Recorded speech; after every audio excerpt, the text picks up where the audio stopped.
में जब दिया लगाओ और मंदिर में जब दीप प्रज्वलित करो, उस समय पर जब मंदिर में दीप लगाएं और मंदिर में जब दिया प्रज्वलित करें, अगर गोल बाती है तो वो तो दिए के बीच में ही होगी, फूल बाती है तो वो दिए के बीच में होगी।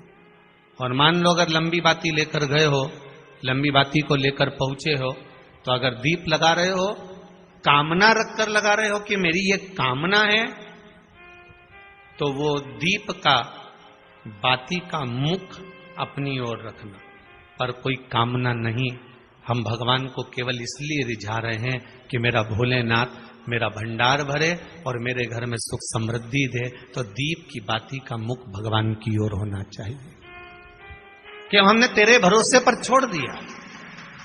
अब हम किसी से नहीं पूछेंगे कि हमें क्या करना है, ये दीप की जो बाती का मुख है वो आपकी ओर है। अर्थात मेरा जो जीवन है, मेरा जो संपूर्ण परिवार है, मेरा जो कुटुंब है, मेरा जो कबीला है, मैं जिस घर में निवास करती हूं, मैं जिस घर में रहता हूं, उस घर का संपूर्ण कारभार सब तुम्हारे भरोसे पर है। तो बाती का मुख कहां हो गया? भगवान की ओर हो गया। बाती का मुख फिर भगवान की ओर। पर ज्यादातर लोग दिया जो लगाते हैं ना, वो अपनी ओर बाती करके ही लगाते हैं। मतलब इनकी कामना चलती ही रहती है 24 घंटे।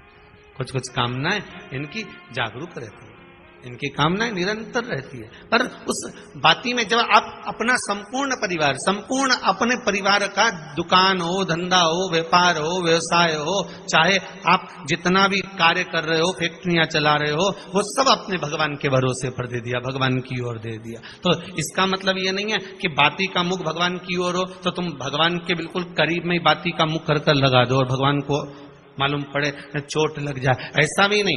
जब भी दिया लगता है, आप बहुत ध्यान देना महाराज, अगर भगवान जिस स्थान पर बैठे हुए हैं, अगर दिया हमको रखना है, भगवान जहां विराजमान है, दीप जब भी रखा जाता है भगवान के सामने, तो अपन जहां विराजमान है उससे भगवान और अपने बीच में कम से कम 2 बीता की दूरी तो होना ही चाहिए, जिससे भगवान को भी चोट ना लगे, भगवान को भी घात ना लगे। तुलसी महारानी को जो दिया लगाया जाता है वो तुलसा महारानी से दूर लगाना चाहिए। तुलसी के क्यारे में दीप लगाने का प्रमाण नहीं है कि तुम तुलसी के क्यारे के अंदर दिया लगाओ। पहले तो ऐसा नियम था कि तुलसी का जो क्यारा बनता था उसमें एक नीचे अलग से दिया रखने की जगह बनती थी, तो उसमें दिया रख दिया जाता था। आज के जमाने में इतनी जगह ही नहीं कि वह में रखो, तो लोग वो कुंडा में धर के आ जाए। अब वो कुंडी में रख के आए, मालूम पड़े तुलसी महारानी का पत्ता मुरझा जाता है, तुलसा महारानी भी ऐसी मूर्छित हो जाती है, तुलसा महारानी भी चारों तरफ से वो दिए की लो से जल जाती है। ऐसा दीप लगाने का कोई फायदा नहीं, ऐसे दीप की कोई महत्वता नहीं है। किसी को कष्ट देकर, किसी को परेशान कर कर, देवता हो चाहे आप हो, आप किसी को कष्ट देकर, किसी को परेशान कर कर अगर भजन कर रहे हो तो उसका कोई सुख नहीं है हमारा, उसका कोई आनंद नहीं है। किसी को भी कष्ट देकर अगर आपने भजन भी किया, यज्ञ भी करा, दान भी करा, पुण्य भी करा, सत्कर्म भी करा, भजन भी करा, उसका कोई